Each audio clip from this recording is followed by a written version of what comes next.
저희 동네 도서관 뜰에 벽돌을 깔아서 만든 길들이 있었습니다. 그리고 그 벽돌 길의 끝으로 가면 이렇게 양 갈래로, 사진에 보시는 것처럼 양 갈래로 이렇게 나뉘어져 있었습니다. 같은 길을 따라서 쭉 오다가 마지막에 결국 왼쪽이나 오른쪽 중 하나를 택해서 가야 되는 그런 양 갈래 길 앞에서 과연 저는 어떤 선택을 했을까요? 오른쪽을 가든 왼쪽으로 가든 어쨌든 선택을 해야 되는데, 선택을 하는 것에는 그 선택을 하는 사람이 갖고 있는 그런 성향, 또 좋아하는 선호, 이런 것들에 따라서 갈라지는 것 같아요. 어떤 사람은 빨리 가는 길을, 그러니까 목적지를 빨리 가는 길을 더 좋아하고요. 어떤 사람은 구경할 게 많은 길로 가는 길을 더 좋아하는 사람이 있고요. 또 어떤 사람은 먹을 게 있는 길 쪽으로 가요. 또 어떤 사람은 사람들이 많이, 자기가 보고 싶은 사람, 친구들이 많은 길로 가기도 합니다. 이도저도 아니면 양갈래 길 중에 자기한테 익숙하고 자기한테 편한 길로 가는 것을 택하기도 합니다. 일단 오른쪽이든 왼쪽이든 선택을 하게 되면 다시 방향을 바꿔야만 하는 그런 상황이 벌어지기 전까지는 계속 선택한 길로 걸어가야 될 텐데, 그 자기가 선택한 길을 따라서 쭉 가게 되면 결국은 처음에는 그 거리가 별로 차이가 안 났지만 쭉 계속 가다 보면 점점 오른쪽과 왼쪽의 길은 전혀 다른 길이 돼버리는 거예요. 두 길의 사이가 점점 멀어지기 때문입니다. 자, 여러분들은 이런 선택의 길 앞에서 주로 어떤 선택을 왜 하게 되시나요? 오늘 말씀을 읽기 전에 이 질문을 마음에 품고 성경이 이 질문에 어떻게 메아리를 우리에게 던져주는지 생각해 보면서 성경을 읽어보도록 하겠습니다. 오늘 여러분들과 같이 보려고 하는 성경은 누가복음 2장 41절로 52절입니다. 제가 읽겠습니다. 그의 부모가 해마다 6월절이 되면 예루살렘으로 가더니 예수께서 12살 되었을 때 그들이 이 절기의 관례를 따라 올라갔다가 그 날들을 마치고 돌아갈 때에 아이 예수는 예루살렘에 머무셨더라. 그 부모는 이를 알지 못하고 동행 중에 있는 줄로 생각하고 하룻길을 간 후 친족과 아는 자 중에서 찾되 만나지 못하매 찾으면서 예루살렘에 돌아갔더니 사흘 후에 성전에서 만난즉 그가 선생들 중에 앉으사 그들에게 듣기도 하시며 묻기도 하시니 듣는 자가 다 그 지혜와 대답을 놀랍게 여기더라. 그의 부모가 보고 놀라며 그의 어머니는 이르되 아이야 어찌하여 우리에게 이렇게 하였느냐 보라 너의 아버지와 내가 근심하며 너를 찾았노라. 예수께서 이르시되 어찌하여 나를 찾으셨나이까 내가 나의 아버지 집에 있어야 될 줄을 알지 못하셨나이까 하시니 그 부모가 그가 하신 말씀을 깨닫지 못하더라. 예수께서 함께 내려가사 나사렛에 이르러 순종하여 받드시더라. 그 어머니는 이 모든 말을 마음에 두니라. 예수는 지혜와 키가 자라가며 하나님과 사람에게 더욱 사랑스러워 가시니라. 아멘. 오늘 성경이 소개하는 이야기 속에서 벌어진 사건을 한번 그림으로 한번 그려보시면 좋을 것 같아요. 이 이야기의 그림 속에 한쪽에는 태연히 성전에 머물러 있었던 아기 예수가 있죠. 아이인 예수가 있습니다.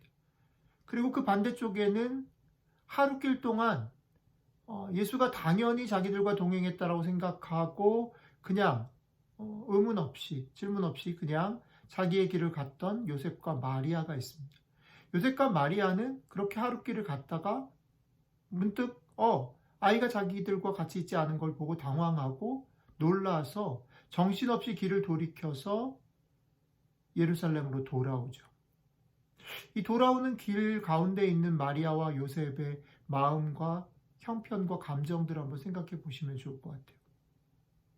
그런데 그것과 또 대조되게 보이는 건 뭐냐면 요셉과 마리아가 당황스럽고 또 놀라고 걱정하는 마음으로 막 부랴부랴 왔을 거 아니에요.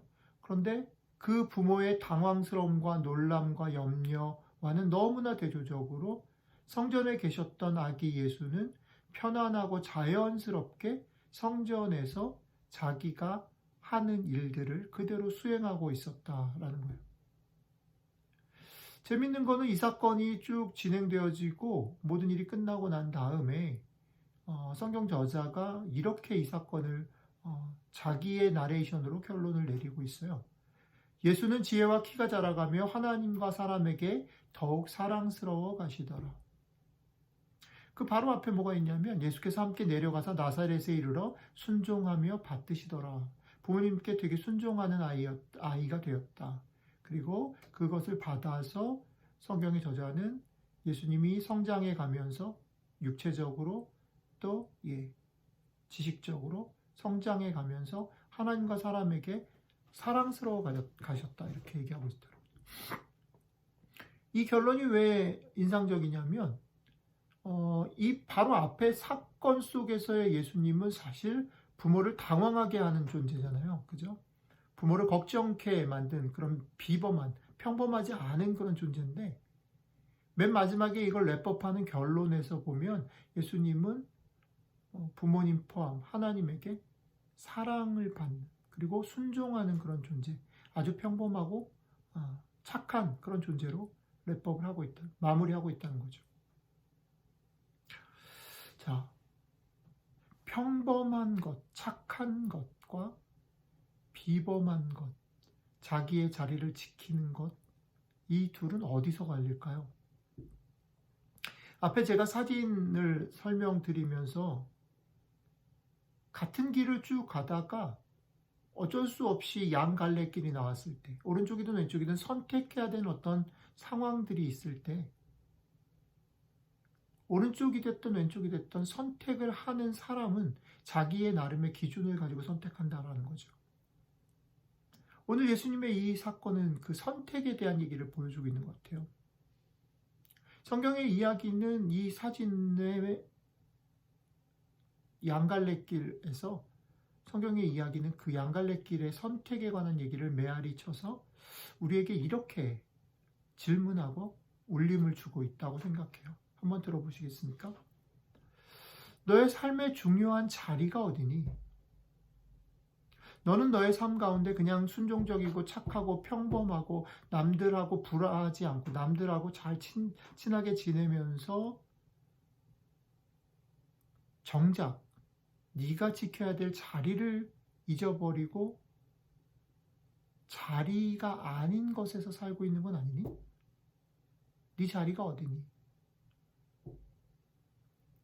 또 네가 부르심 받은 자리를 지키는 일, 그것은 종종 오늘 예수님이 그러셨던 것처럼 오해받고 혹은 외롭고 평범하지 않은 일일 수 있다. 선택을 한다라는 것은 여태까지 너의 모습과는 달라 보이기 때문에 다른 사람들로부터 인정받거나 칭찬받지 못할 수도 있다는 사실을 알고 있니? 그리고 또 마지막으로는 이런 질문을 하는 것 같아요.